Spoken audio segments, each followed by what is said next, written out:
My name is Ed Million. I was a quartermaster third class at the time of the start of the Korean War. The ship I was stationed on, the USS Leo, aka 60, was in Hunters Point, California Naval Shipyard, which is in San Francisco. At that time, unfortunately, because very shortly, within a few days after the war started, they suddenly converted us to an ammunition ship, because during the World War II, only one ammunition ship survived, and they needed one for each side of Korea. They spent about 5 days converting us, which was not enough time, and then sent us to Port Chicago, California, which is an ammunition depot.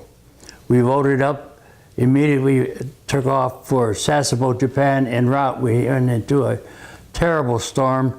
We were carrying large Mike boats, which is a large metal landing craft, 50 foot, because they were short of them over there. And the storm took one off our ship completely, broke anchor chains, which we had welded to the deck from the craft. We then had to go to Yokosuka, Japan at the shipyard to get repairs, and then immediately left for Sasebo, Japan, where we offloaded their ammunition because they were short of ammo. Immediately returned back to the United States, reloaded ammo at Port Chicago, went back to Sasebo, took some ammo, put it on our decks even because they were so short over there. And the water line was about a foot below the actual water. We then left for Wonsan Harbor, North Korea. Upon arriving at that point, there was a swept mine channel because the Koreans had mined the harbor. The minesweeper had just come out after ensuring there was no mines. As we entered the harbor, a mine was sighted in the swept channel. We had no place to go. We couldn't turn right or left. The mine actually scraped the side of the ship several times. We were safely entered the harbor. Our commanding officer the next day was taken off because this did him in completely.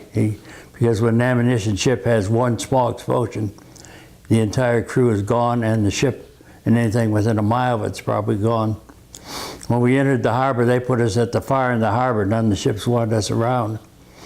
And we spent time loading LSMRs, which are landing ship rocket, which would fire on the North Koreans in the Wonsan area.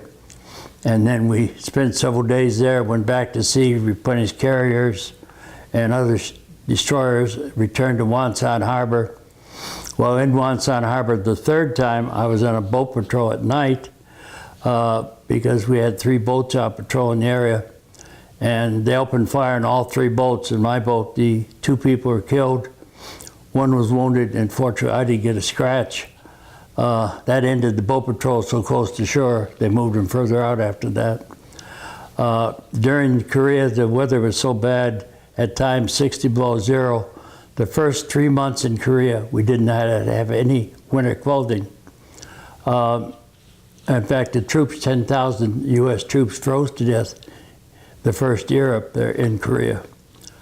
When the clothing did arrive aboard ship, the spotter said he would issue it. Everybody just grabbed it, broke into the boxes and took it.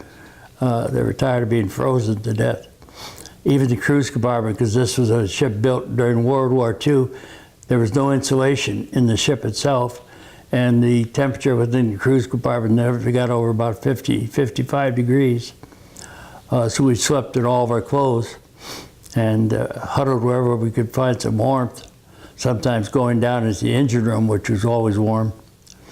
I spent about 7 months in Korea, 7, 8 months in Korea, replenishing ships. I was then transferred to the Philippine Sea, a carrier, went back to Tokyo, and then from Tokyo I was flown back to the United States. That was my Korean tour. During that period, I received 3 battle stars and the Navy Combat Action Ribbon, which was issued about 5 years ago to me.